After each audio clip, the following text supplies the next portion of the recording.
बिस्मिल्लाहिर्रहमानिर्रहीम, अस्सलामुअलैकुम and good morning कहेंगे आपको और तमाम देखने वाले जो पाकिस्तान में देख रहे हैं और दुनिया भर में देख रहे हैं अहले ईमान को नया इस्लामी साल बहुत बहुत मुबारक हो। इस उम्मीद के साथ इस साल का आगाज़ करते हैं कि हमारा ये जो आने वाला साल है ना सिर्फ खुशियों से भरपूर होगा बल्कि इसके अंदर हम वो तमाम काम भी सर अंजाम ज़रूर देंगे जिसकी ज़िम्मेदारी हमें सौंपी गई है और जो कि हमारा फरीज़ा भी है।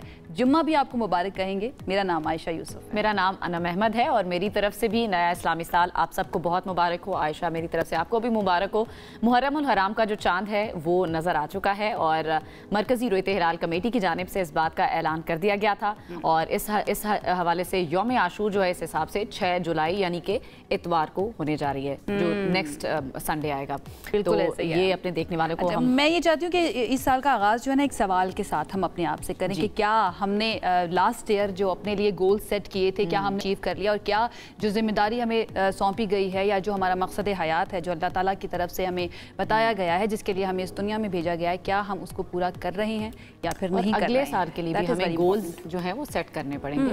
नए साल के आगाज़ पर हम अपने अगले आने वाले साल के लिए भी गोल सेट करने हैं कि हमें आने वाले साल में क्या करना है, क्या जो हम पिछले साल जो हमसे गलतियां हुई क्या उनको रिपीट नहीं करना है।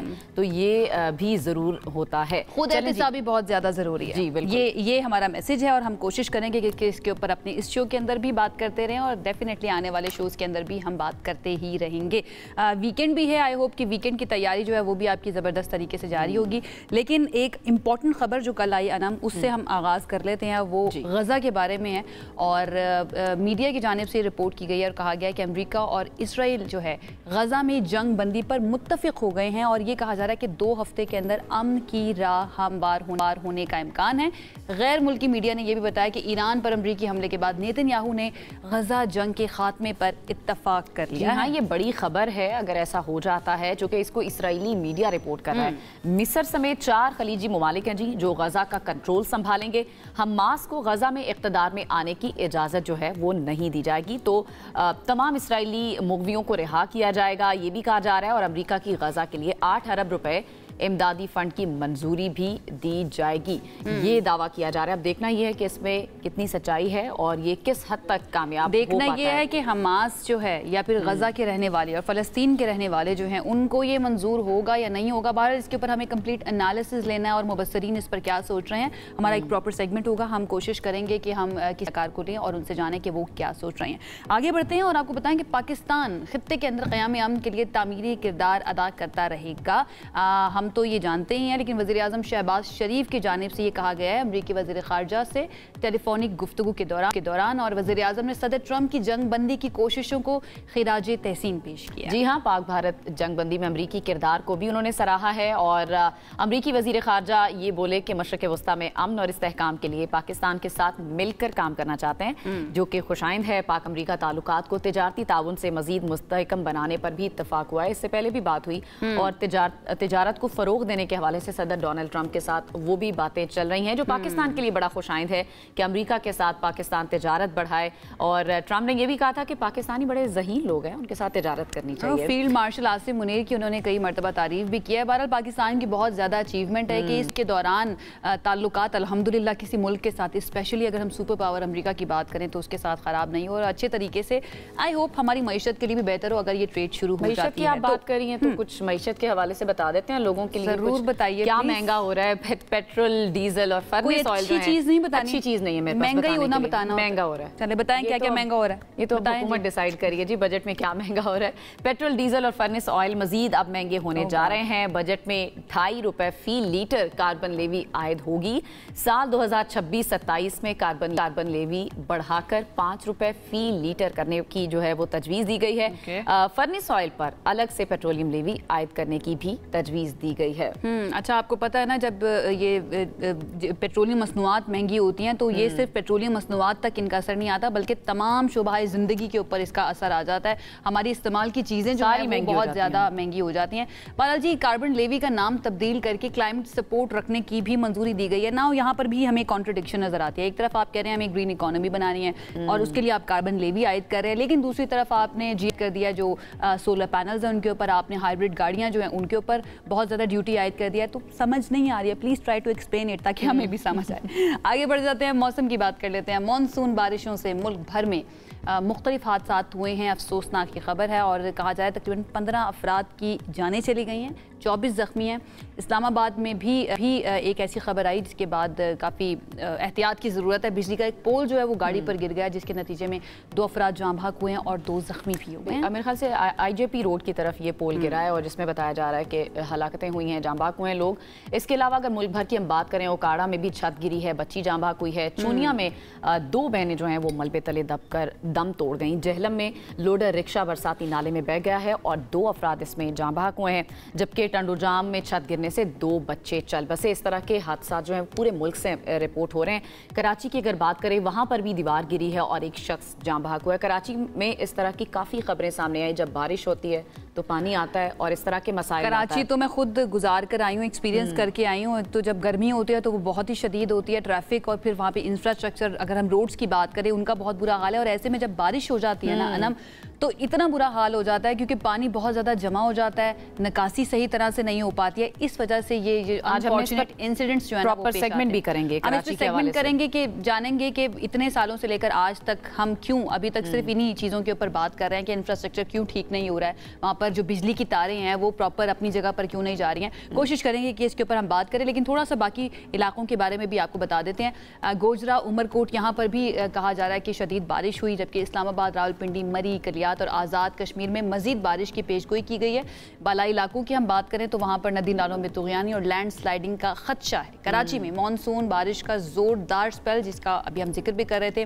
गडाब, काठोर, बहरिया टाउन, गुलशन हदीद, सदर और किमाड़ी में मूसलाधार बारिश हुई है और लोगों ने इंजॉय तो किया बारिश को, लेकिन जब इंफ्रास्ट्रक्चर इतना ज़्यादा ख़राब होता है ना, तो फिर ये जो अब्र रहमत है, ये जहमत की सूरत बिल्कुल जहमत बन जाती है। जब बारिश की थोड़ी सी बूंदें भी गिरती हैं तो जो ट्रैफिक है उसका निज़ाम पूरा इंतजामिया की नाअहली की वजह से ये जहमत बिल्कुल ये इंतजामिया की नाअहली की वजह से फिर कुछ जो टूटी हुई तारें हैं वो ज़मीन पर गिरती हैं, उससे करंट लगने से काफ़ी जो जाने हैं वो चली जाती हैं। और ये मसाइल हम हर साल देखते हैं।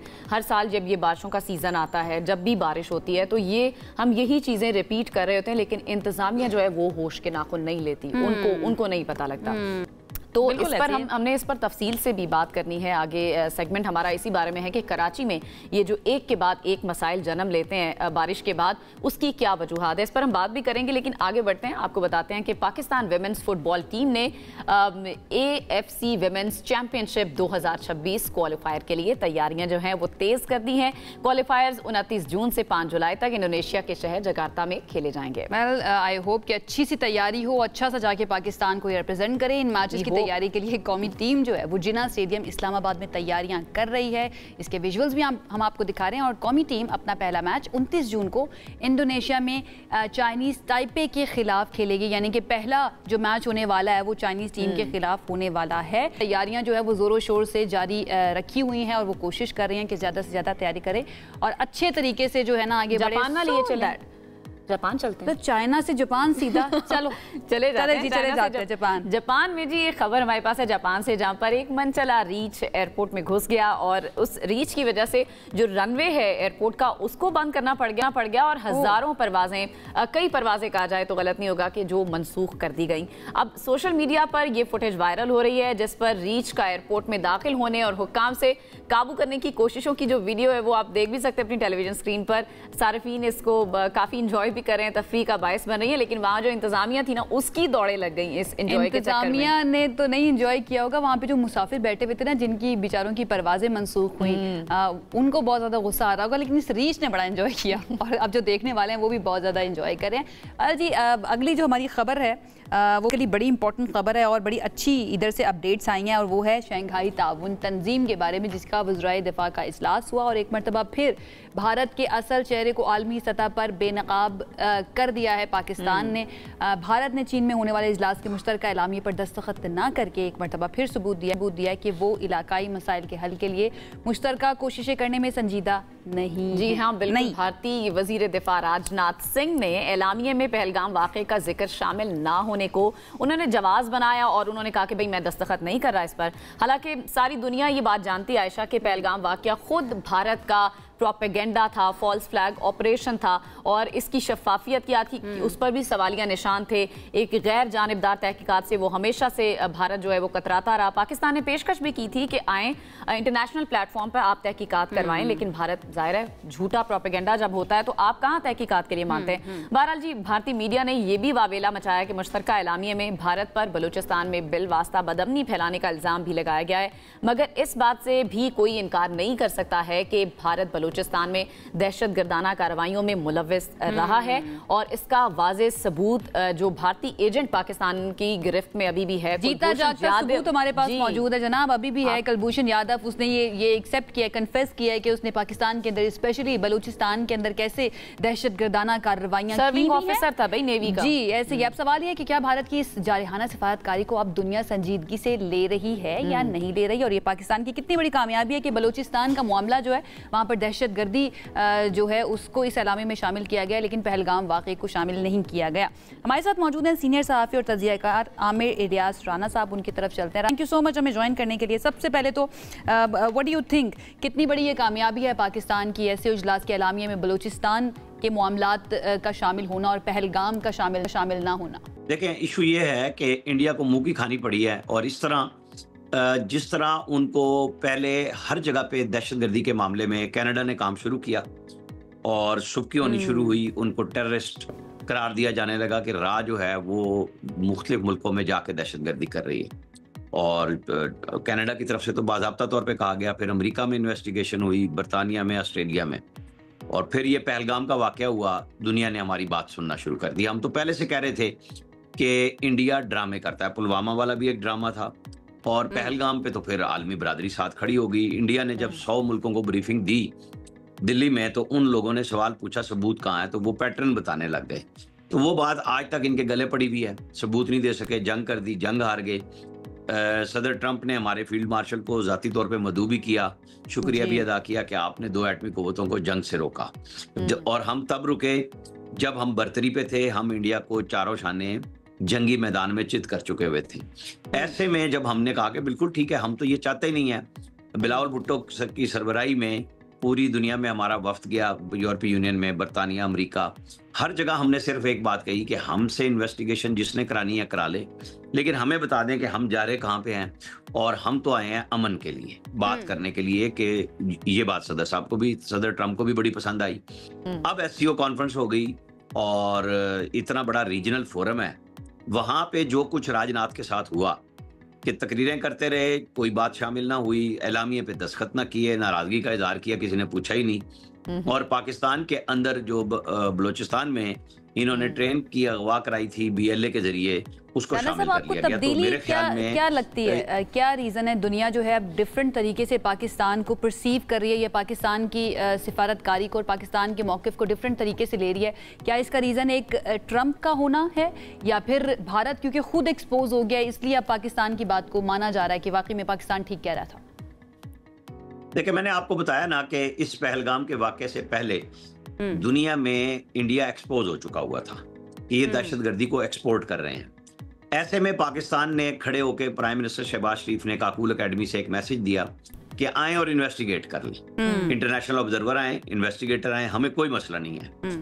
तो जब वर्ल्ड में खुद एक प्रॉब्लम पैदा हो गया था कि इंडिया, और इंडिया का रौनत भरा लहजा, आप देखें कि जो यूक्रेन की जंग में इन्होंने यूरोप के साथ किया, यूरोप नाराज था इनके साथ कि ये रशिया के साथ खड़े हो गए, यूरोप के साथ टाइयां बढ़ाते थे। हर मुल्क को इन्होंने समझ लिया था कि बिल्कुल जिस तरह वो हमें कह रहे थे, इर्द गिर्द जनूबी एशिया में लोगों के साथ, मुल्कों के साथ इनके मामलात राजनाथ सिंह ने ये भी कहा कि पाकिस्तान में प्रिवेंटिव स्ट्राइक्स हमने की हैं। ये वाला जो मौक़िफ़ है भारत का, ये पहले किसी प्लेटफॉर्म पर उन्होंने नहीं दिया कि भी हमने पेशगी पाकिस्तान पर अटैक किया है। क्या ये दुनिया में फेस सेविंग करने की कोशिश करें, चूंकि दुनिया जब सवाल करी है तो जवाब तो है नहीं उनके पास? नहीं, तो जो प्रीएम्प्टिव की तो जवाब में क्या मिला उन्हें? फिर क्यों अमेरिका और सऊदी अरब और पता नहीं किस किस मुल्क की मिन्नतें की कि खुदारा पाकिस्तान से बचाओ।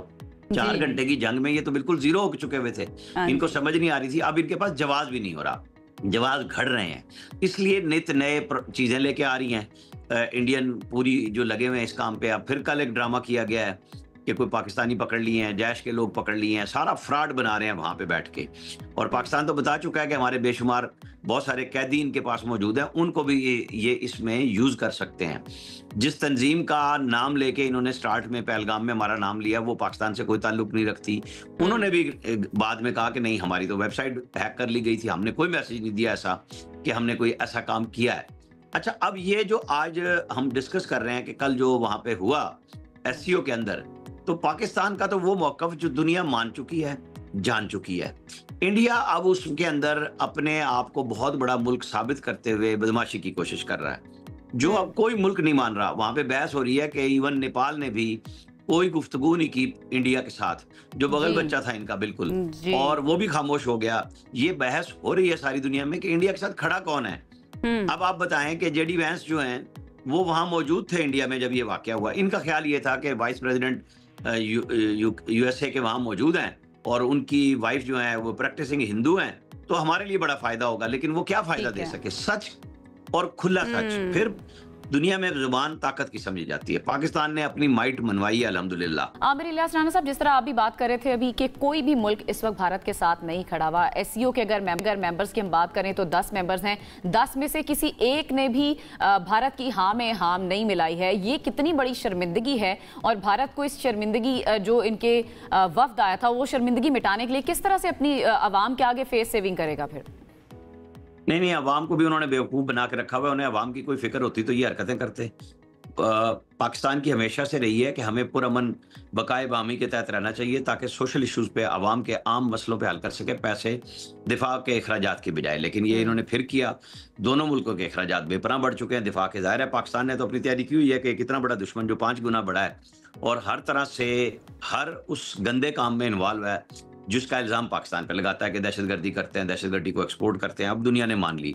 अब जो एससीओ में हुआ है, अब इनको सोचना चाहिए घर में बैठ के, क्योंकि वो भी एक प्लान नजर आ रहा था। शायद इनका ख्याल था कि इन्हें कोई मना लेगा, इनकी कोई बात सुन लेगा या पाकिस्तान की बात एक्सक्लूड कर देगा, दोनों काम नहीं हो सके।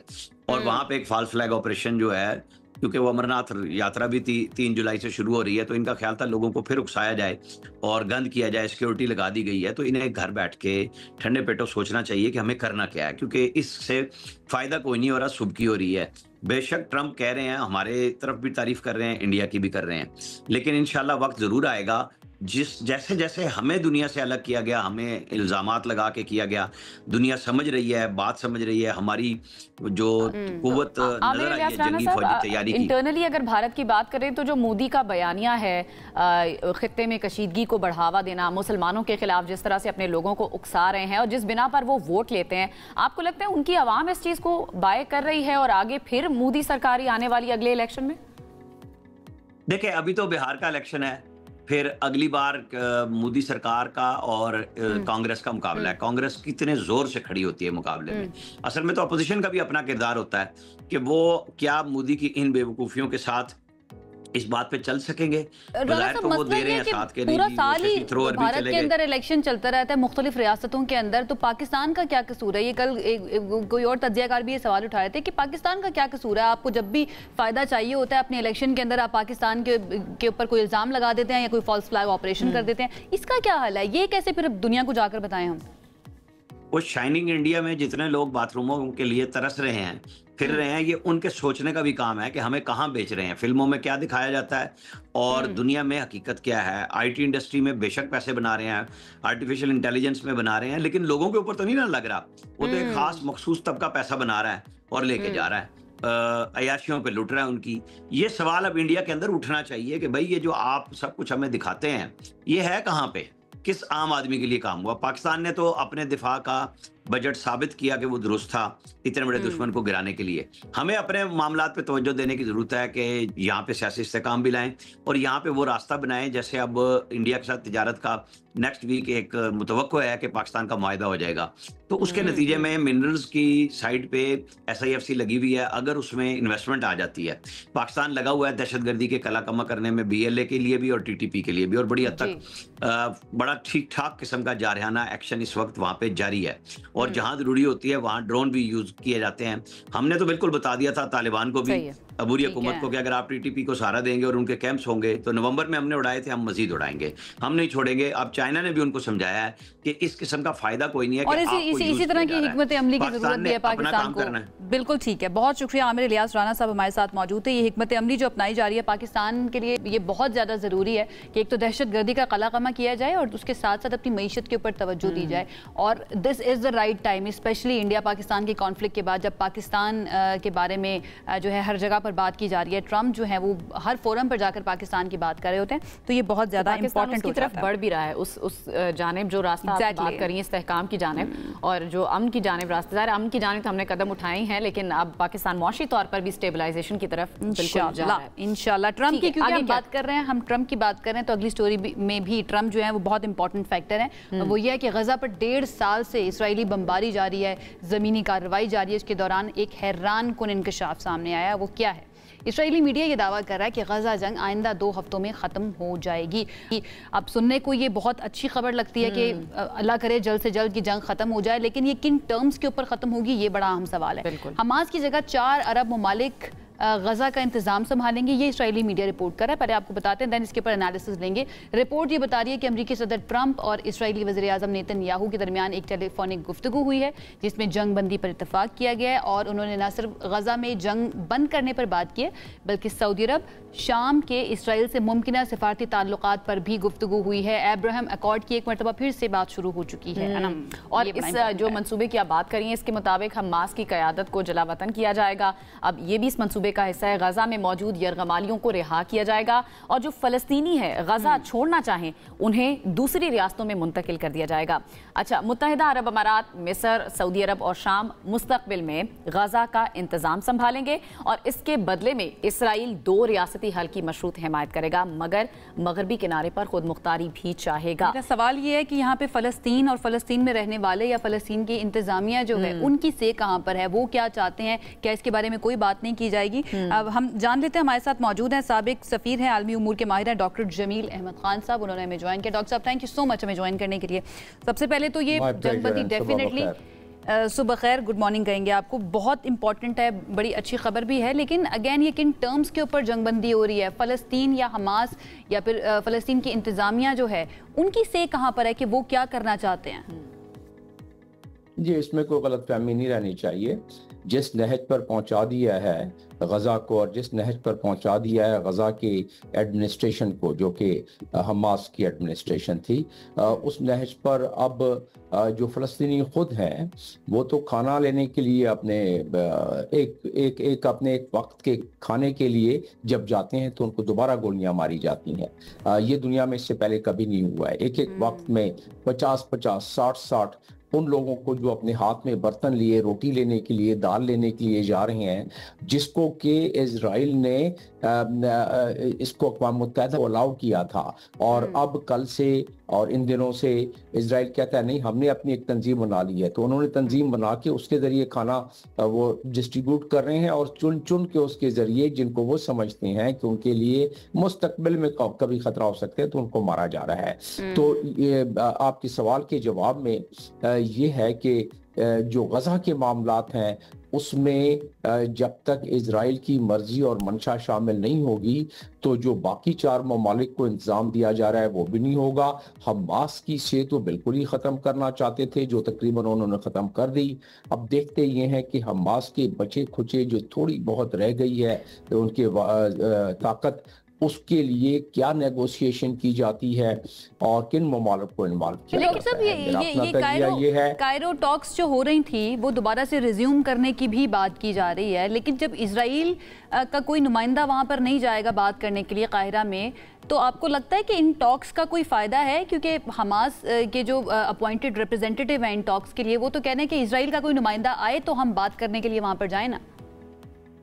ठीक है, इजराइल का नुमाइंदा अगर नहीं भी आता है तो इजिप्ट काफ़ी है।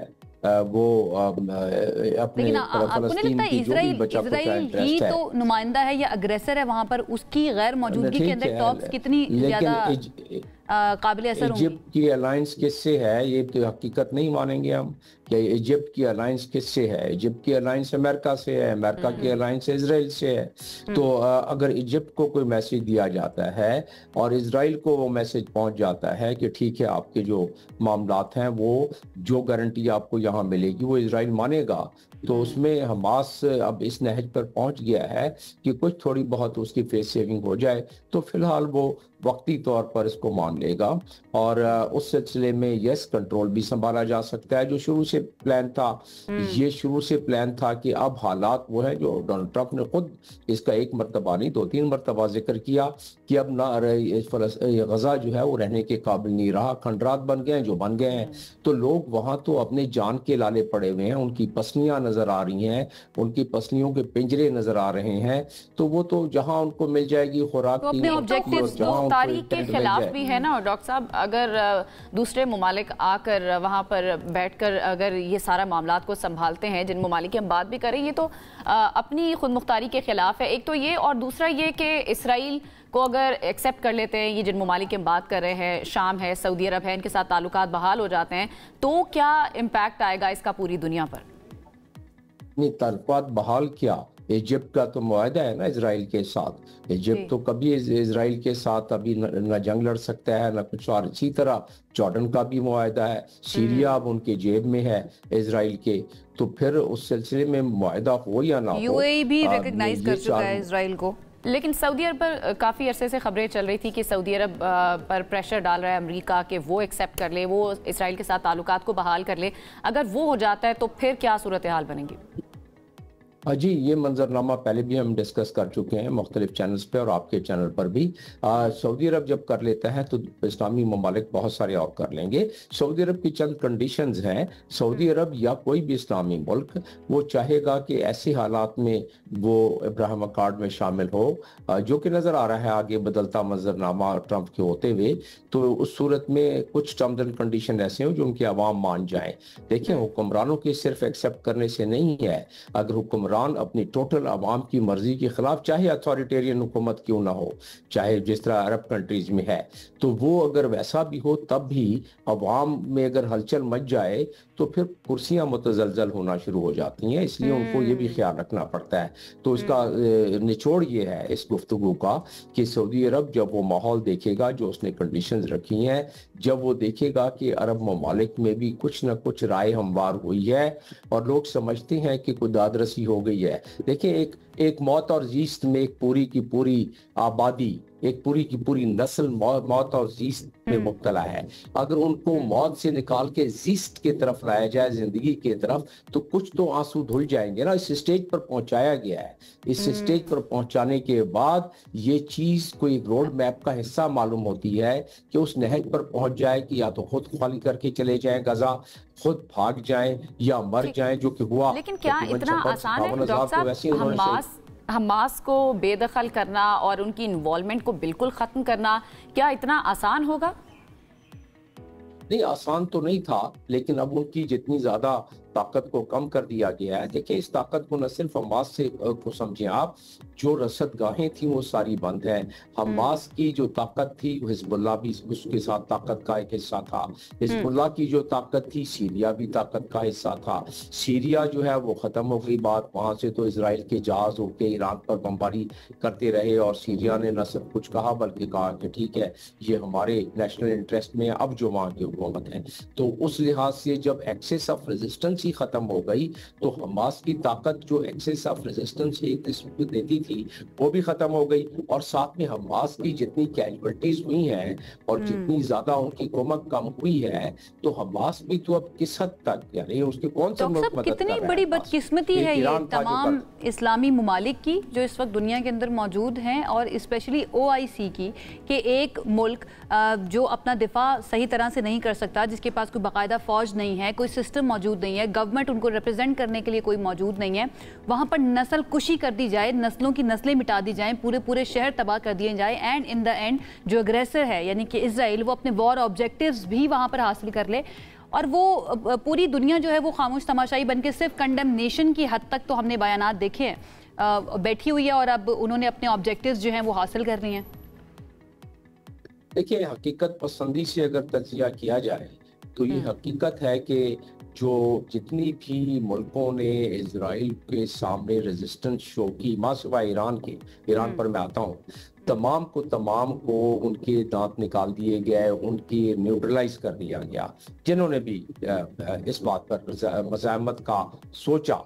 तो अब ओआईसी की हम अगर बात करते हैं तो ओआईसी के अपने चार्टर में 8वें पैराग्राफ में इसके चार्टर के फ़लस्तीन काज को सपोर्ट करने के लिए 57 ममालिक के इस ब्लॉक में दिया हुआ है। फिर इसके 14th आर्टिकल में दिया हुआ है कि एक एडिशनल डायरेक्टर जनरल होगा सिर्फ फलस्तीन के मामले को और उनकी सपोर्ट के लिए किया गया है। लेकिन जब मीटिंग कॉल होती है, सबमिट कॉल होती है, वो मीटिंग सबमिट जो है वो उसमें सिर्फ मजम्मत की जाती है। तो ओआईसी के लिए मसला सिर्फ मजम्मत दर मजम्मत के अलावा कुछ नहीं रहा। क्या ओआईसी मसनूआत का बाइकाट नहीं कर सकती थी अगर कुछ ना कर सकती तो अगर ओआईसी चाहती तो वो जो 85,000 टन जो बम और बारूद सप्लाई किया गया इजराइल को, अपनी फिजाओं को बंद नहीं कर सकती थी?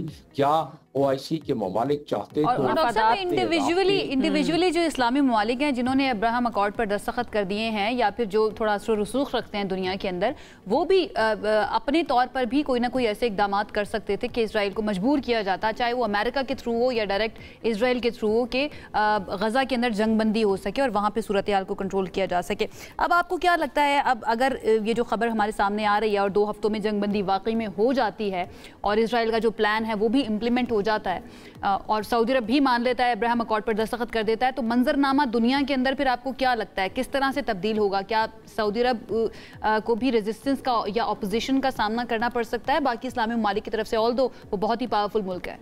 इसमें एक चीज ऐड कर ले, पाकिस्तान इसको किस नजर से देखेगा और पाकिस्तान का क्या पे स्टांस होगा अगर ऐसा हो जाता है?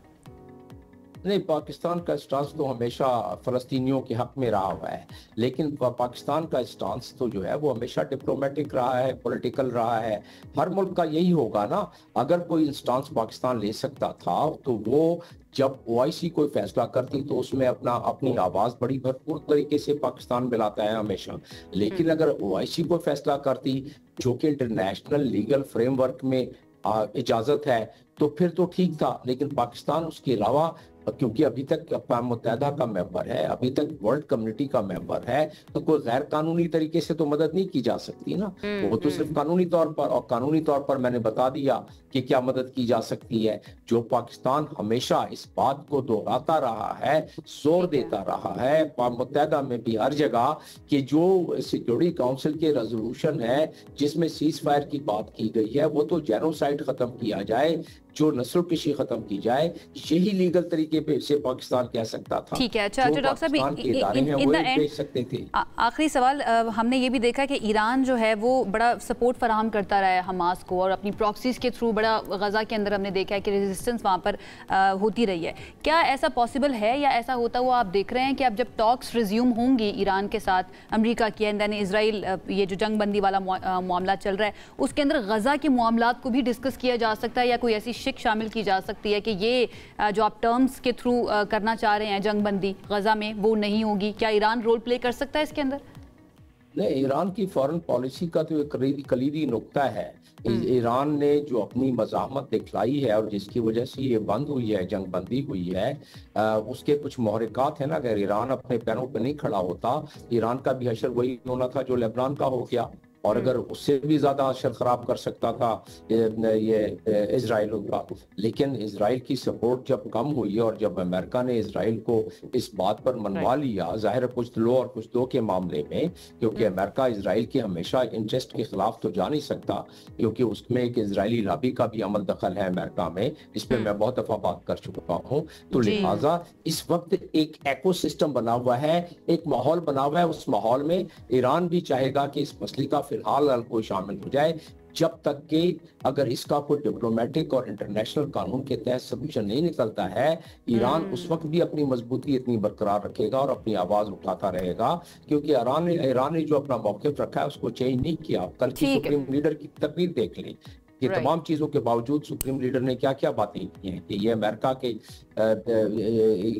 शिकस्त है, ये उसकी शिकस्त है। बिल्कुल, ईरान के सुप्रीम लीडर आयतुल्लाह खामनाई ने जो पहली स्टेटमेंट दी उसके बाद उन्होंने कहा कि ये अमेरिका और इसराइल के मुंह पर थप्पड़ रसीद किया। उन्होंने इस तरह की कोई बात की। बिल्कुल, बहुत बहुत शुक्रिया डॉक्टर अहमद साहब, आप मेरे साथ मौजूद थे, आपने वक्त दिया। लेकिन बहरहाल इस मामले पर अभी ये सिर्फ इसराइली मीडिया का दावा है, अब यही होता हुआ नजर भी आएगा या नहीं, या इसमें कोई और शराइत आयद की जाएंगी। प्लान तो यही था बेसिकली इसराइल का, क्योंकि चंद महीने पहले हमें याद है एक AI वीडियो जो है वो ट्रंप ने शेयर की थी एक्स के ऊपर, जिसमें इसी तरह का कुछ नक्शा दिखाया गया था कि इंतजामिया जो है गजा की, फ़लस्तीन की, वो तब्दील कर दी जाएगी। लेट्स सी अब क्या होता है, उसके लिए थोड़ा सा इंतजार करना पड़ेगा। एक ब्रेक की तरफ जाते हैं, ब्रेक से वापस आएंगे, मजीद बात करेंगे, साथ रहिए। Okay ji, welcome back. हमने प्रोग्राम के आगाज़ में भी मौसम के हवाले से बात की। अब हम ख़ास तौर पर कराची के मौसम के हवाले से बात करेंगे। मुल्क के दीगर शहरों की तरह कराची में भी मानसून की बारिशें जो हैं वो अब बाकायदा तौर पर शुरू हो चुकी हैं, लेकिन शहर की जो मौजूदा हालत है, मौजूदा सूरत हाल है, उसको देखकर काफ़ी सारे सवालात हैं वो जन्म ले रहे हैं।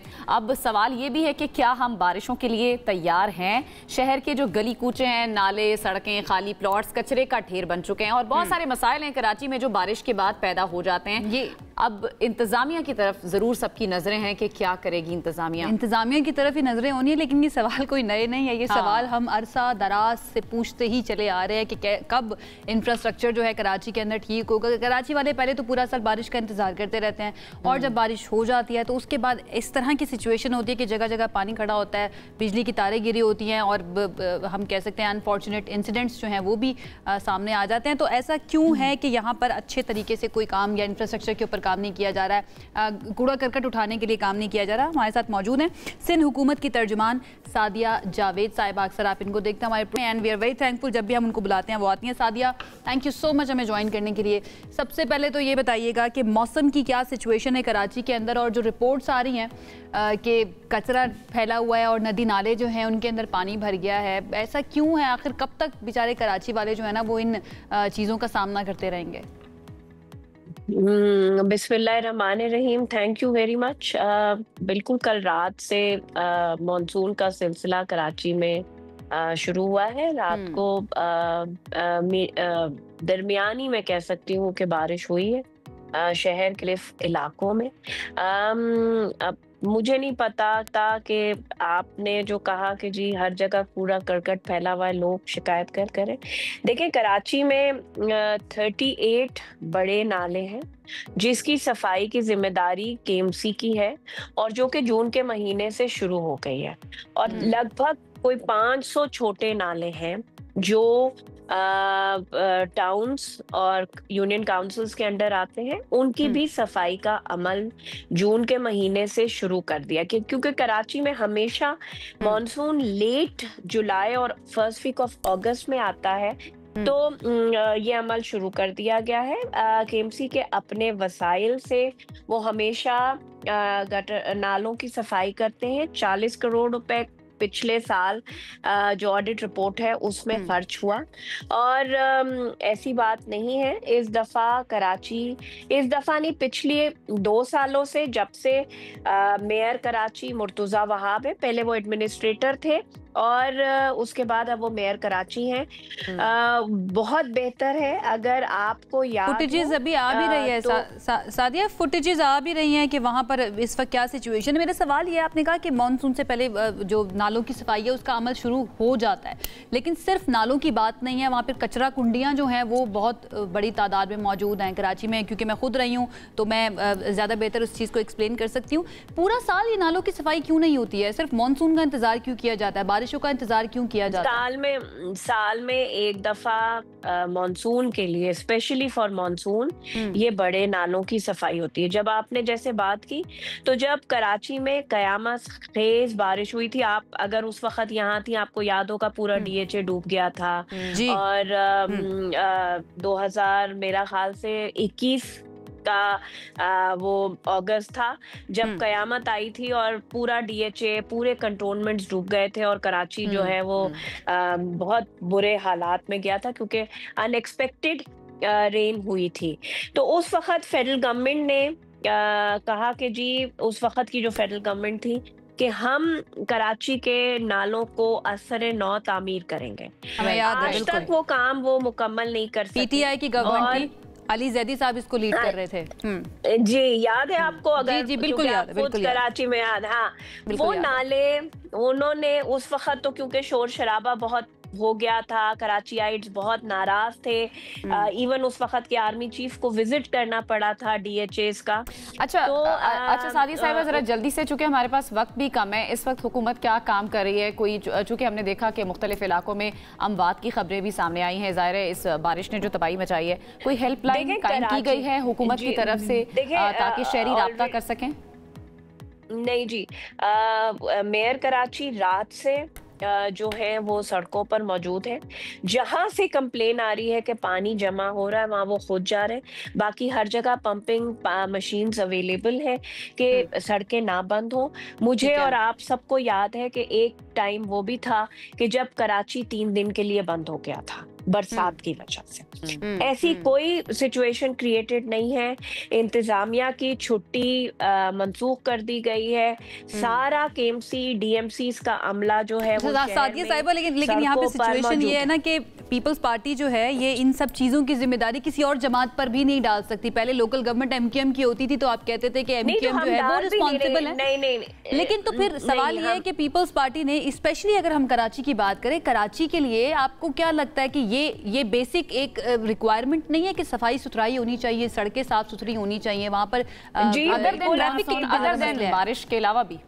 देखें कराची की सफाई सुथराई, सॉलिड वेस्ट मैनेजमेंट बेहतरीन काम शहर में कर रहा है, लेकिन थोड़ी बहुत जिम्मेदारी मेरी अपनी भी है कि अगर मैं अपने दरवाजे पे कचरा जमा करूं, मोहल्ले पड़ोस का भी कचरा जमा हो, तो वो नहीं उठाएंगे। मैं जो कचरा वो रोज, बिल्कुल ठीक कह रही हैं आप, बिल्कुल ठीक कह रही हैं। इंडिविजुअल की भी जिम्मेदारी है, किसी और सियासी जमात पे ना सही, लेकिन आम जो शहरी है उनके ऊपर जिम्मेदारी डाली जा सकती है। लेकिन ये वो ठीक कह रही हैं कि आपकी अपनी भी रिस्पॉन्सिबिलिटी है। एक ब्रेक की तरफ जाते हैं जी, जल्दी से वापस आएंगे, मजीद बात करेंगे इस बारे में, साथ रहिए। ब्रेक के बाद आपको कहें कि खुश आमदीद। हमें हमारी सेहत का ख्याल रखना जो है ना वो बहुत ज़्यादा ज़रूरी है, और हमारी कोशिश होती है इस शो के अंदर कि हम कोई एक सेगमेंट हर रोज़ ऐसा ज़रूर रखें जिसमें हम बात कर सकें कि कैसे आप अपना ख्याल रख सकते हैं या अपनी सेहत को बेहतर कर सकते हैं। और हमारे जिस्म का एक अहम और हसास हिस्सा जो होता है वो दांत और मसूड़े होते हैं, और अक्सर जो है हम इसकी तरफ तवज्जो बिल्कुल भी नहीं देते। मैं बहुत सारे ऐसे लोगों को जानती हूँ ना, और मुझे बड़ी हैरानी भी होती है कि they are adults but they don't know how to take care of their teeth, और ओरल हेल्थ का बिल्कुल भी ख्याल नहीं रखते हैं, जिसकी वजह से उनको इतनी ज़्यादा तकलीफ का सामना करना पड़ता है। क्योंकि जब आप ख्याल नहीं रखेंगे, हाइजीन के दांत खराब हो जाएंगे, देन ऑल द टाइम आप सिर्फ आपका मसला नहीं होगा, आपके साथ जो बैठा हुआ है ना उसका भी बहुत ज़्यादा मसला शुरू हो जाएगा, आपके मुंह से स्मेल आना शुरू हो जाती है। तो ये मैं समझती हूँ कि बेसिक एटिकेट्स के अंदर भी आता है कि आपको अपने दांतों का ख्याल भी रखना है। अब रखना कैसे ये आप बताएं। अब देखें ना, ये दांतों का सिर्फ मसला नहीं है, फिर ये पूरे जिस्म और आपकी पूरी जो सेहत है उसको भी इफेक्ट करता है। वैसे नॉर्मली लोग कहते हैं कि शायद दांत जो है वो सब मुस्कुराहट के लिए हैं, खूबसूरती के लिए, अच्छे दिख रहे हैं, तो यहाँ तक ठीक है। नहीं जी, तहकीकात हुई हैं इस बारे में, और ये बात इसमें वाज़ेह हुई है कि दांतों की बीमारियों का जो कनेक्शन है आपकी पूरी बॉडी के साथ, पूरे जिस्म के साथ कनेक्टेड होता है। इससे दिल के अमराज, शुगर, सांस के इन्फेक्शंस, और यहाँ तक कि हमल के दौरान जो पेचीदगियाँ हैं उस पर भी इफेक्ट करता है। ये इतना पेचीदा मसला है जिसको हम इतना ईजी लेते हैं। वही बात कि फिर दांतों को खूबसूरती नहीं समझना सिर्फ आपने कि अच्छा जी स्माइल आपकी अच्छी है तो वाह वाह बड़ी बात है, लेकिन नहीं जी, आपने इसका ख्याल रखना है, आपने हाइजीन का ख्याल रखना है। इन सारे मामलात पर और आपके भी जो सवालात हैं डेंटल हेल्थ को लेकर, उसका जवाब लेने की हम कोशिश करेंगे। आज शो में हमारे साथ मौजूद हैं मारूफ डेंटिस्ट हैं डॉक्टर सना तारिक साहिबा। अस्सलाम वालेकुम, गुड मॉर्निंग। अस्सलाम वालेकुम, thank you so much for calling me. Thank you so much for joining us. सबसे पहले तो सवाल ये है कि आम लोगों का सवाल, एक तो ये जिस तरह आयशा ने अभी बात की कि लोग अपनी दांतों की सेहत का ख्याल नहीं रखते, लेकिन कुछ लोग ऐसे भी हैं जो कहते हैं कि भाई हम तो 2 टाइम ब्रश करते हैं, फिर भी हमारे साथ ये वाले मसाइल हैं, पिलाहट है दांतों की, या वो क्या कहते हैं, वो ऊपर जो जम जाता है, प्लेग जम जाता है, हाँ वो वाले मसाइल भी हो जाते हैं। तो ये क्यों है, सबसे पहले तो ये बताएं। अच्छा, प्लाक और कैलकुलस, पहली जो चीज़ डिपॉजिट होती है ना, जैसे ही आपने खाना खाया ना उसके फ़ौरन बाद एक स्लाइट वाइट कलर की लेयर आपके दांतों पे बनना शुरू हो जाती है।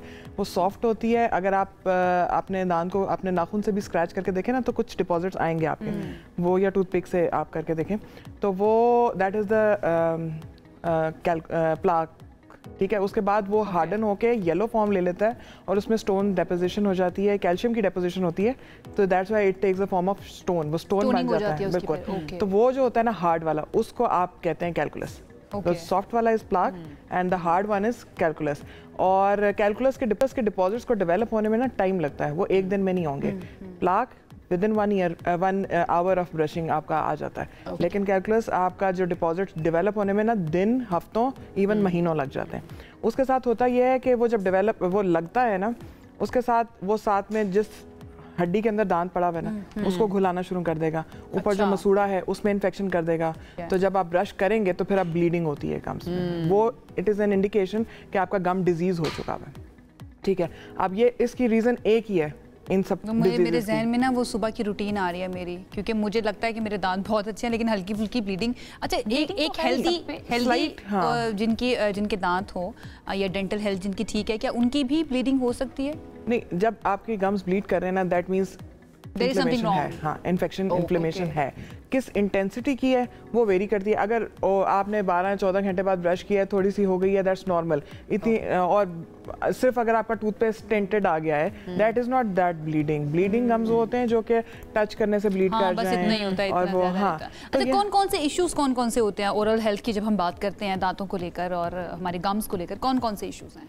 एक तो ये आपने जो मोस्ट कॉमन है ना, ये तो आपने खुद ही बता दिया है, ठीक है। उसके साथ लाइट जितने मसले होते हैं ना, हड्डी के घुलना, मसूड़ों की, वो ये एक ही प्रॉब्लम है, सफाई ना रखना, उसकी वजह से कैलकुलस और प्लाक डिपॉजिट्स होना, उसकी वजह से हड्डी का जाना और मसूड़ों का घुलना, ये एक कैटेगरी है। ठीक है, आप सफाई ना रखने के साथ दांत इटसेल्फ जो टूथ का स्ट्रक्चर है उसमें कैविटी बनना शुरू हो जाती है। ब्लैक, पहले छोटी कैविटी बनती है, फिर बड़ी बनती है, फिर खड्डा बन जाता है और फिर वो नीचे नसों तक जब पहुंचता है तो फिर वो पेन। अगर आप 2 टाइम पे ब्रश भी करते हैं फिर भी कैविटी हो तो फिर उसकी फिर क्या नहीं होनी चाहिए, आइडियली फिर नहीं होनी चाहिए। अच्छा, हमारे साथ एक लाइव कॉलर है, उनका सवाल भी ले लें हम। जी, अस्सलाम वालेकुम, कहाँ से बात कर रहे हैं और बताइएगा क्या सवाल है आपका?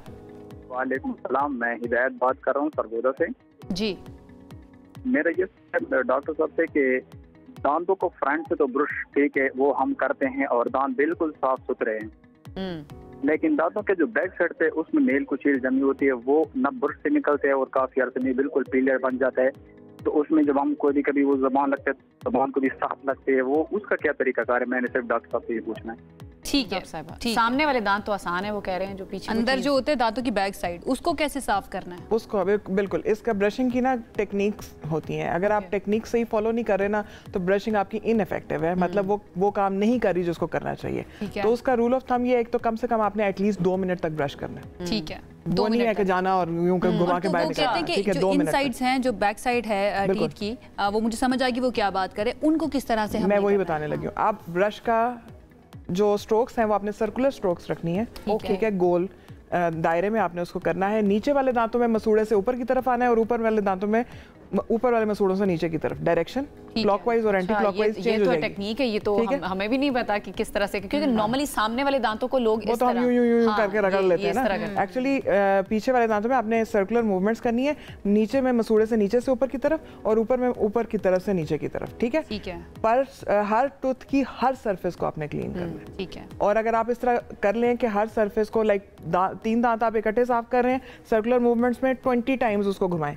इसी तरह 20 टाइम्स उन्हीं दांतों की वो सरफेस घुमाएं जो आपस में टच हो रही है। फिर इसी तरह 20 टाइम्स अंदर वाली साइड से क्लीन करें। तो ये सारे प्रोसेस में आपको 2 से 3 मिनट लग जाएंगे। अच्छा, सही टूथब्रश का इस्तेमाल और सही टूथपेस्ट का इस्तेमाल, ये कितना इफेक्ट करता है? बिल्कुल, दिस इज वेरी इंपॉर्टेंट। अब जो बेसिकली ब्रशिंग जो है ना वो मैकेनिकल एक्शन है, ठीक है, एक्टिविटी है।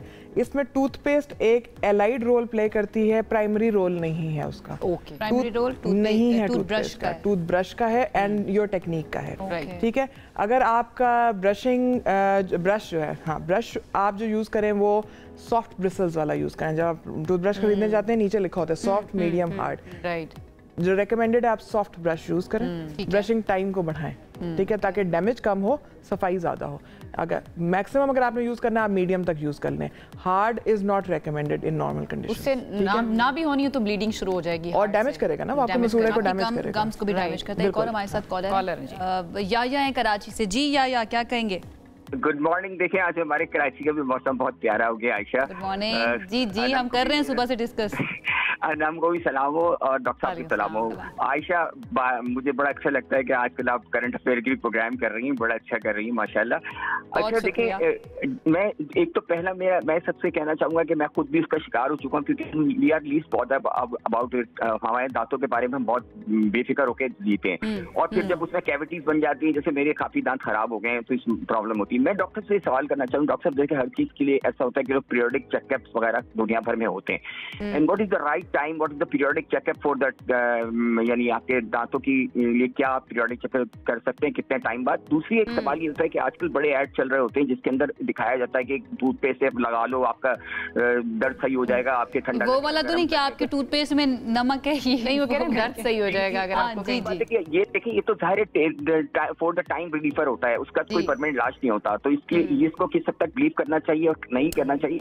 और आखिरी सवाल मेरा ये है कि डॉक्टर साहब जब हम वो कराते हैं, क्योंकि डेंटल सर्जरी मेरे ख्याल में डिफिकल्ट जॉब, क्योंकि मुंह खोल के आप काफी देर तक काम कर रहे होते हैं, लेकिन जो करवाने वाला होता है उसके लिए भी डिफिकल्ट होता है। जैसे अब आप यानी करा रहे होते हैं कैविटीज के लिए जो कराते हैं, कि उसके लिए मसला ये होता है कि आप जब आपका वो आपको ये पता नहीं होता कि डॉक्टर कितना एक्सपर्ट है। मेरे जैसे मैंने दांत में कराया था तो उसमें ये प्रॉब्लम होगी थी, वो डॉक्टर सही नहीं था तो मुझे दांतों में प्रॉब्लम हुई, उन्होंने कैप जो बना वो बन लगा नहीं सही। तो व्हाट इज द राइट, ठीक है या इतने सवाल आपने कर लिए कि मैं भी भूल चुकी हूं, लेकिन लेट्स होप कि डॉक्टर साहिबा को याद रहे, आप सुनते रहिए, आपको जवाब मिल जाता है। थैंक यू जी डॉक्टर साहिबा, तीन सवाल याद है, सवालात उनके क्या उन्होंने सवाल कर लिए हैं? आखिरी वाले को मैं पहले रिस्पॉन्ड कर लेती हूं, ठीक है। एक तो ये है कि इन्होंने मेरे ख्याल में प्रॉब्ली यही पूछा है कि which person suits which job, ऐसा ही है, ठीक है।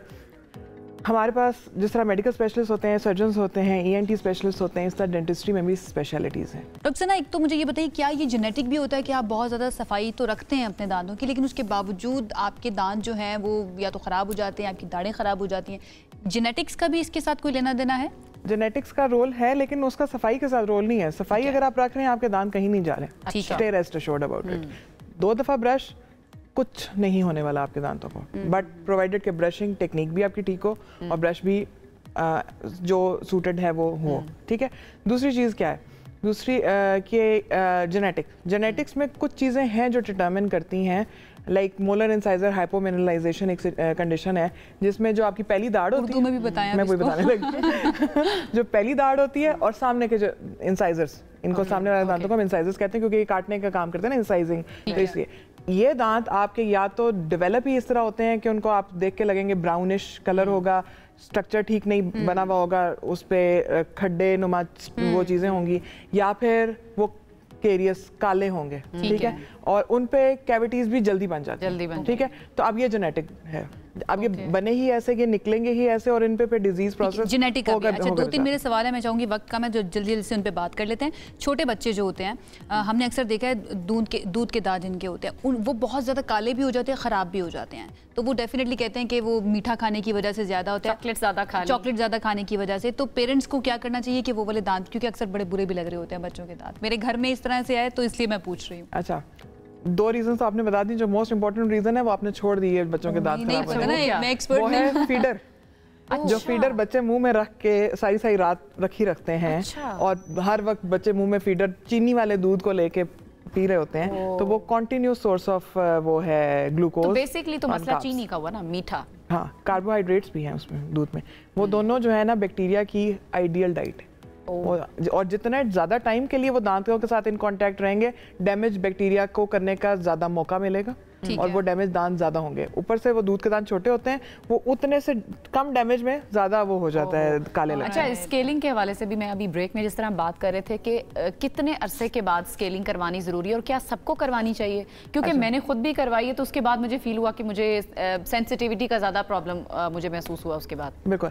अच्छा, any dental regular checkups, scalings recommended है कि आप 6 महीने में एक दफ़ा लाजमी करें सब, ठीक है। ये कॉलर का क्वेश्चन भी था कि कितने टाइम के बाद आपको रेगुलरली डॉक्टर को दिखाना चाहिए। कितने टाइम बाद checkup? Twice in a year, every 6 months, ठीक है। 6 महीने में एक दफ़ा आप ज़रूर, कुछ मसला नहीं है तो भी सिर्फ एक दफ़ा चले जाएं, दिखा दें, और बस आपको तसल्ली हो जाएगी। ब्रश करने का कितनी मरतबा ब्रश करना चाहिए, कौन कौन सा टाइम बेहतर है, और क्या ब्रश के साथ और भी चीज़ें like mouthwash and then वो मुझे याद है कि दांतों को किस तरह से साफ रखना है, वो मुझे बताइएगा। ट्वाइस अ डे दिन में 2 दफा, रात को सोने से पहले, सुबह नाश्ते के बाद। ओके। हमारे यहाँ रुझान ये है कि हम उठते ही सबसे पहले ब्रश करते हैं। बिकॉज आपने खाने वाला जो प्रोसेस करना है, रात को आपके दांत साफ थे ना, क्योंकि आपने कर लिया था रात को, खा लिया। अब खाने को उतारना है क्योंकि अब आपने जॉब पे जाना है और 6-8 घंटे आपके पास कोई ना कुल्ली करने की जगह है ना कुछ और है, और मतलब कोई भी, हर बंदे का यही ऑलमोस्ट रूटीन है। तो आपको साफ दांत लेकर जाने हैं ताकि 3-4 घंटे वहां पे कोई और डिजीज प्रोसेस स्टार्ट ही ना हो। ठीक है, तो ये बेयर मिनिमम है। ब्रश मैंने आपको बताया सॉफ्ट मैक्सिमम यूज करें तो मीडियम यूज करें, आइडियली सॉफ्ट यूज करें। और जो लोग मिसवाक यूज करते हैं वो भी बहुत अच्छा है, लेकिन वो है कि आपने हर दांत को, हर सरफेस को अच्छी तरह से साफ करना है। अब मिसवाक से ये होता है कि पीछे के दांत हम उस तरीके से साफ कर नहीं पाते, ठीक है। बट जिनको अच्छी तरह से करना आता है, अगर आप करते हैं तो मिसवाक भी उतना ही इफेक्टिव है जितना toothbrush. Alright, thank you so much doctor Sana, बड़े अच्छे तरीके से एक्सप्लेन किया है कि कैसे आपने अपने दांतों की सफाई करनी है। मुझे तो ऐसा लगता है कि जमालियाती ज़ौक़ रखने वाले जो लोग होते हैं ना, उनके लिए बड़ा इंपॉर्टेंट है। एक तो आपकी सफाई सुथराई एंड देन आपकी मुस्कुराहट अच्छी होगी, देखने वालों को भी आप अच्छे लगेंगे, तो आपके दांतों को डिस्टर्ब नहीं होंगे जब आप बात कर रहे होंगे। हाँ, ये बड़ा इंपॉर्टेंट, ये इंपॉर्टेंट है कि हम एक दूसरे को सुनाते जा रहे हैं, क्योंकि हम करीब बैठ के बात कर रहे होते हैं। बालाजी, एक ब्रेक की तरफ जाते हैं, ब्रेक से वापस आएंगे तो हमारे पास और भी आम टॉपिक्स हैं, बात करेंगे। Stay with us. Okay ji, welcome back. एक और अहम मामला जिस पर हुकूमतों की नज़रें भी हैं इस वक्त, तो हुकूमत के जो लोग हैं वो सर जोड़ कर भी बैठे हैं, क्योंकि जो आदादो शुमार सामने आए हैं इस हवाले से, पाकिस्तान में गुमशुदा बच्चों के वाक़यात जो दिन ब दिन बढ़ते जा रहे हैं, वालिदैन भी इस बारे में कंसर्न है, रियासती इदारे भी कंसर्न है। फरवरी की अगर हम बात करें, उसमें कौमी असम्बली की कमेटी को ये बताया गया कि मुल्क में 4,500 से ज़ायद बच्चों की गुमशुदगी के वाक़यात पेश आए हैं। इनमें 3,869 बच्चे बाजियाब हो चुके, जबकि 722 अभी तक लापता हैं। ये बहुत बड़ा कंसर्न है। लेकिन आपको ये भी बताएं कि ज्यादातर जो केसेस हैं वो बाज़ाब्ता तौर पर रिपोर्ट ही नहीं होते, और बच्चों की गुमशुदगी के वाकयात इससे भी ज्यादा हो सकते हैं, जो डेटा हमारे सामने आ रहा है। ठीक है, ये यानी कि ये डेटा जो है इसके ऊपर मुकम्मल तौर पर भरोसा उस तरह से नहीं किया जा सकता, और भी बहुत सारे बच्चे ऐसे हैं जो गुमशुदा हो सकते हैं। अब पंजाब ने इस मामले में बड़ा एक अहम कदम उठाया है, और वज़ीर आला पंजाब जो है मरियम नवाज शरीफ, उनकी खुसूसी हिदायत हैं कि पंजाब सेफ सिटीज़ अथॉरिटी ने बच्चों के तहफ़्फ़ुज़ के लिए virtual centre for child safety का दायरा अब दीगर सूबों तक भी बढ़ा दिया है। अच्छा, पंजाब जो है इस सर्विस की गैर मामूली कामयाबी और अवामी एतमाद को देखते हुए दीगर सूबों के शहरियों ने भी सहूलत का मुतालबा किया, जिस पर अमल दरामद करते हुए अब मुल्क भर से शहरी जो हैं, एक नंबर आपके साथ शेयर कर देते हैं, उसको आप लिख लीजिएगा या फिर हमारे डिजिटल के ऊपर आप इसको देख भी सकते हैं, 0309 000015। इस पर कॉल कर सकते हैं, SMS कर सकते हैं, व्हाट्सएप के जरिए बच्चों की गुमशुदगी की इत्तला भी दे सकते हैं। अब ये सेंटर जो है काम किस तरह से करता है, अभी तक कितने बच्चे जो हैं इसने बाजियाब करवाए हैं और कौन कौन से सूबों तक इसका दायरा वसी किया गया। हमारे साथ इस वक्त virtual centre for child safety मेरा प्यारा की इंचार्ज सिद्रा इकराम मौजूद हैं, उनसे बात करते हैं। Sidra, thank you so much हमें ज्वाइन करने के लिए। सबसे पहला तो मेरा सवाल ये कि ज़रा इस सेंटर में बताइएगा कब से ये काम कर रहा है, अभी तक कितने बच्चों को इसने बाजियाब करवाया और बेसिकली मकसद क्या था इसके क़याम का? बिल्कुल, 24 जुलाई 2024 को मैडम मरियम नवाज, CM पंजाब मरियम नवाज ने इसको इनॉग्रेट किया, और इसके बनाने का पर्पज़ यही था कि अगर पंजाब भर में कोई बच्चा एक जगह से लापता होता है, अगर किसी दूसरी जगह वो बच्चा मिल जाता है, तो पुलिस की एक आपस में कोऑर्डिनेशन के लिए और एक सेंट्रलाइज्ड डेटाबेस के लिए, क्योंकि एक बच्चा अगर लाहौर से गुम होकर पंजाब के किसी दूसरे सूबे में चले जाता है तो उसको ट्रेस आउट करना बहुत मुश्किल हो गया था। अब उसी बच्चे की लावारिस होने की कॉल्स भी 15 पे आई होती है, लेकिन उस एक डेटाबेस सेंट्रलाइज नहीं थी बच्चों से रिलेटेड कि अगर एक बच्चा गुम गया है या एक बच्चा किसी को पंजाब के किसी दूसरे सूबे में लावारिस हालत में मिला है, तो क्या ये दोनों बच्चे सेम है। इस डेटाबेस को सेंट्रलाइज किया और उसके बाद इस पे वर्किंग की कि जितने बच्चे पंजाब से लापता होते हैं उनको कैसे ट्रेस आउट किया जाए और उनकी फैमिली तक उनको पहुंचाया जाए।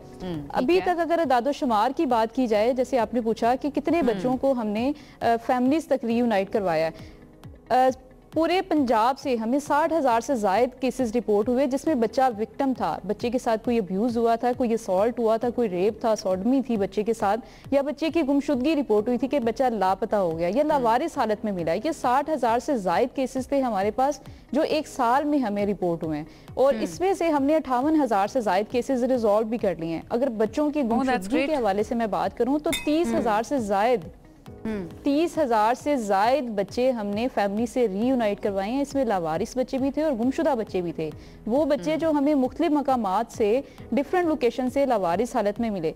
अब अगर मैं अदाद-ओ-शुमार की बात करूं, एक स्टैट की बात करूं, तो पूरे पंजाब में रोजाना की बुनियाद पे हमें 70 से 72 बच्चों की कॉल्स मसूल होती हैं जो बच्चे लावारिस, जो बच्चे गुम जाते हैं। अच्छा Sidra, this is not the first time कि हम इस इशू को डिस्कस कर रहे हैं, हम पहले भी कर चुके हैं और मैं चाहूंगी कि आपके साथ भी मैं इसको डिस्कस करूं कि रीजंस जो हैं बच्चों के गुमशुदा होने की, एक तो ये कि या तो किडनैपिंग हो जाना या फिर और रीजन के बच्चे अगर कहीं पर गए हैं और वो गुम गए हैं, इस वजह से वो गुमशुदा की फहरिस्त में आ जाते हैं। कुछ ऐसे भी केसेस सामने आते हैं जिसमें बच्चे खुद जो हैं वो घर से भाग भी जाते हैं, या तो माँ बाप की मार की वजह से या और रीजंस की वजह से। अभी तक वजूहात ज्यादा क्या आपके सामने आई हैं, बच्चे क्यों गुमशुदा हो जाते हैं? अगर डाटा की बेस पे मैं बात करूं, डाटा एनालिसिस पे, तो हमारे यहाँ पे एक पैटर्न भी आइडेंटिफाई किया जाता है कि जैसे 90s में एक जवेद इकबाल का केस हुआ था जिसने 100 बच्चों को टारगेट किया था कि बच्चों को उसने तेजाब में जलाया था। कोई ऐसा पैटर्न तो नहीं दोबारा से हो रहा। जैसे जैनब का केस था कसूर में, जैनब वाले केस में तो बच्चे किडनैप तो नहीं हो रहे। इस पैटर्न को आइडेंटिफाई करने के लिए इस डाटा को सेंट्रलाइज किया गया और अभी जो एक वजह सामने आई है वो बच्चे घरों से जो लापता होते हैं उसमें स्पेशल चिल्ड्रंस हैं, जो बच्चे डिफरेंटली एबल हैं, डाउन सिंड्रोम के हैं, मेंटली चैलेंज हैं, वो लापता हो जाते हैं, या 7 से 12 साल की उम्र के बच्चे जो घर से बाहर निकलते हैं लेकिन वापसी का रास्ता भूल जाते हैं।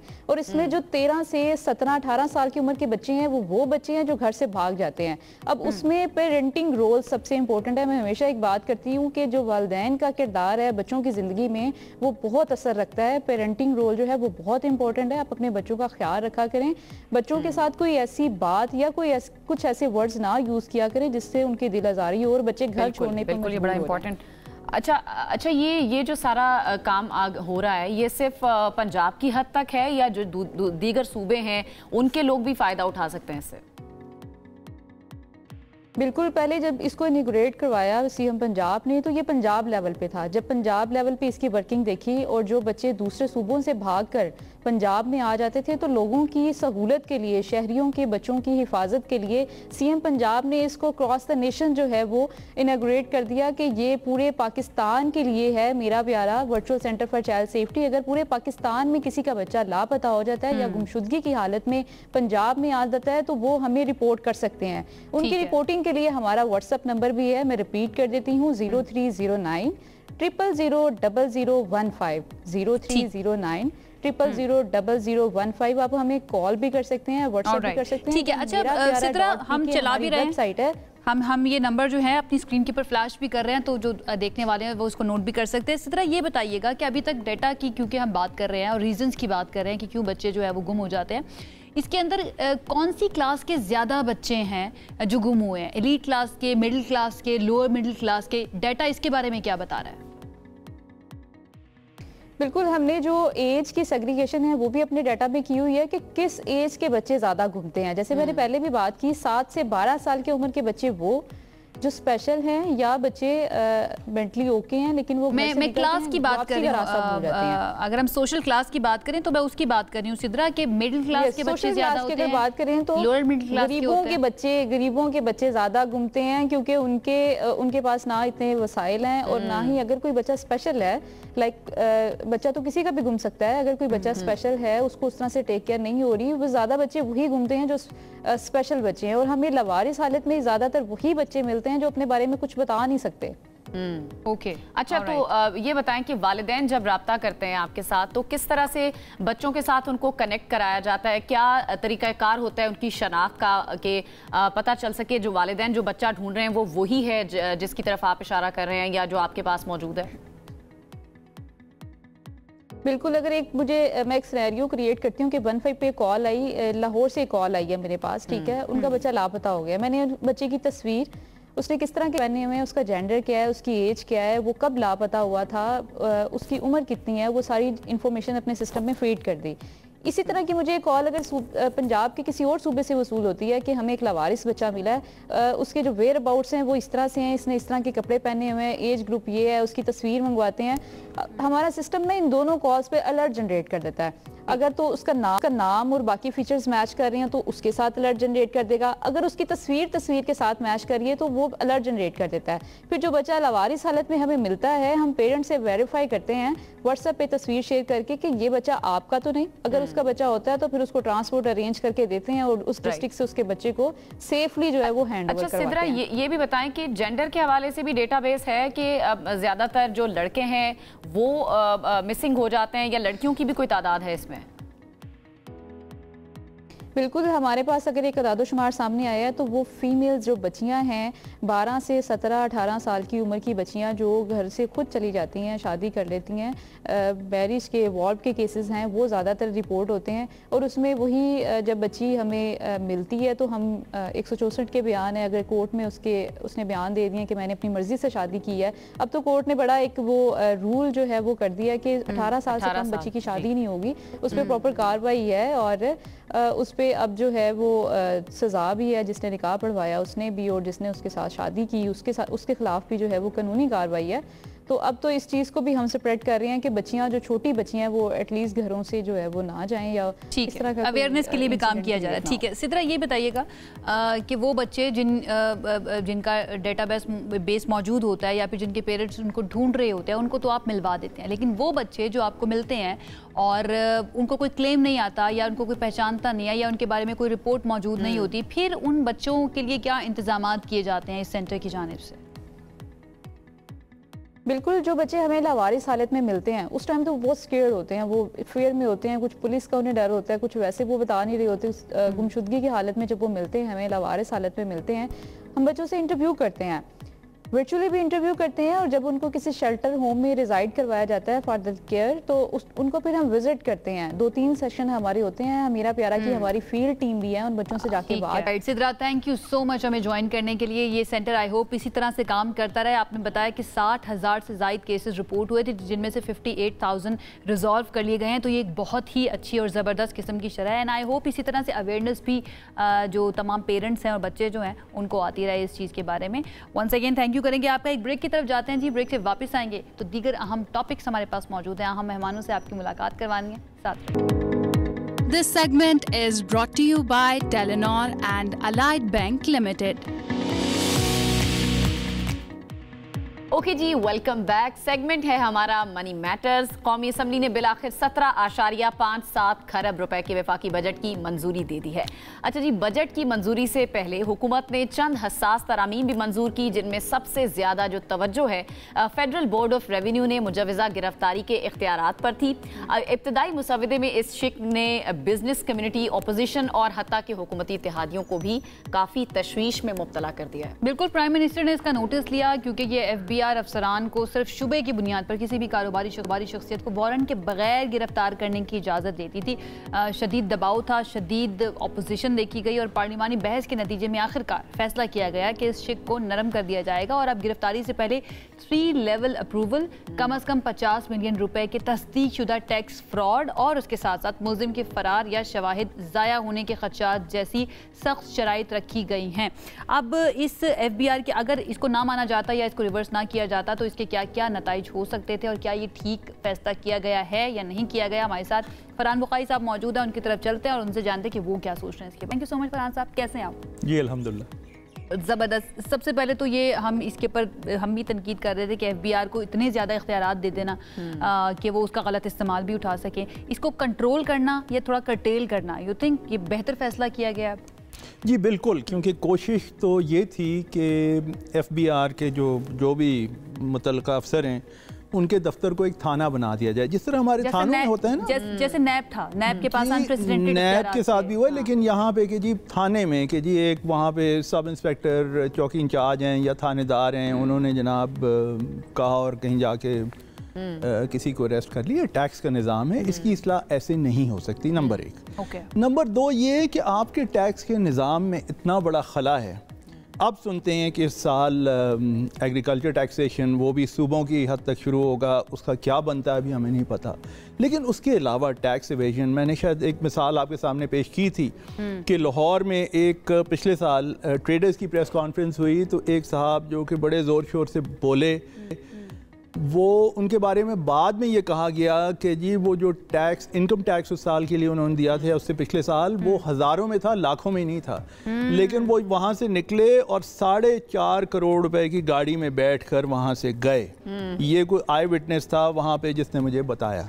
तो बात ये है कि ये इस किस्म के तजादात आप ट्रेडर्स को कंट्रोल नहीं कर रहे और ये गैप्स हैं। और तजवीज़ आई क्यों सामने, ये इतने सारे इख्तियारात देने का फैसला हुआ क्यों, किन लोगों को बचाने की कोशिश की जा रही थी इसके पीछे? देखिए, हिमाकतों की कोई वजह नहीं होती सरकारी, ख़ास तौर पे किसी ने कह दिया होगा कि जी बस जी ये कर दें और अब जाके इन्हें बस निमट लेंगे, इन्हें पकड़ लेंगे। है देखिए, एहतिसाब का निज़ाम होना तो बहुत ज़रूरी है, जो हम अक्सर डिस्कस करते हैं, बट उसका भी कोई ना कोई तरीका होता है, कायदा कानून होना चाहिए। प्रोग्रेसिव टैक्सेशन की तरफ हमने नहीं आना, रिग्रेसिव टैक्सेशन की तरफ ही रहना है हमने, रिग्रेसिव तरीकों की तरफ जाना है। देखिए, प्रोग्रेसिव टैक्सेशन, कुछ तो मेजर्स ऐसे हैं जो कि बजट में आए हैं जिनकी बहरहाल तायद करनी चाहिए, लेकिन ये तो कई साल से हम सुन रहे हैं कि एक निज़ाम बन गया है और उसमें जनाब डॉक्यूमेंटेशन भी है और सरकार को पता है कि कहाँ पे स्पेंडिंग पैटर्न क्या है और लोग किस तरह खर्च करते हैं। अच्छा, अब आप वो कई साल से आप कहानी बता रहे हैं, लेकिन आखिर में आपको थानेदारी निज़ाम ही नज़र आया है कि जी एक पुलिस स्टेशन में जिस तरह होता है तो उसी तरह एक फ़र्द वाहिद, वो मेरे ख्याल में असिस्टेंट कलेक्टर या असिस्टेंट कमिश्नर जो इस्तेलाह इस्तेमाल होती है टैक्स के निज़ाम से, वो साहब जो हैं या साहिबा जो हैं वो ऑर्डर करके किसी को भी अरेस्ट कर सकते हैं। तो ये तो एक इंतहाई मैं समझता हूँ कि गैर दानिशमंदाना कदम था और ये शुक्र है कि अब करेक्ट कर लिया गया है इस हद तक कि वो एक कमेटी है जिसमें फाइनेंस मिनिस्टर और चेयरमैन FBI शामिल होंगे और उसमें ये भी है कि एक हद से ज़्यादा टैक्स इवेजन अगर होगी या उसकी एविडेंस होगी तो फिर गिरफ्तार किया जा सकता है। मायूसी का ये आलम है कि अब इस तरह के जब फैसले किए भी जाते हैं ना कि एहतिसाब किया जाएगा तो फिर यकीन नहीं आता है। और जब हम ये बात करते हैं, ये सवाल उठाते हैं कि गवर्नमेंट जो है वो अमीरों के ऊपर टैक्स क्यों नहीं लगा रही, तो कहा जाता है कि एलीट बैशिंग की जा रही है। तो ये जो ट्रस्ट डेफिसिट एक बन चुका है, जो आप भी डेफिनेटली फील करते होंगे गवर्नमेंट के ऊपर कि गवर्नमेंट जो भी इकदाम कर रही है उनके ऊपर इम्प्लीमेंट तो होता नहीं है। इसके लिए क्या करना चाहिए फिर गवर्नमेंट को? Lead by example. और ये इस्तिलाह तो हमने सुनी होगी, लीड बाय एग्जाम्पल, लेकिन कुर्बानी कौन देगा? मेरे ख्याल में एक इतला ये भी है कि वज़रा जितने हैं उनकी तनख्वाहें और बेनिफिट्स अब मेंबर्स नेशनल असम्बली के बराबर होंगी और MNAs की मराहत और तनख्वाहें पहले भी इतनी बढ़ाई गई हैं और वो मुतनाज़ा मामला है कि चेयरमैन सेनेट और कौमी जी जी जी बिल्कुल बिल्कुल। और आपके मुल्क के आप जाएँ कोनों में और जाके गरीब गुरबा से बात करें तो वो बेचारे, एक ज़माना था कि एक वक्त की रोटी खाते थे, अब इतला ये है कि जी वो एक वक्त की रोटी भी मुश्किल हो रही है। हमारा एक फूड इमरजेंसी है पाकिस्तान में इस वक्त, हम जितना जल्दी उसे तस्लीम करके और ठोस इक़दाम करें उसके बारे में।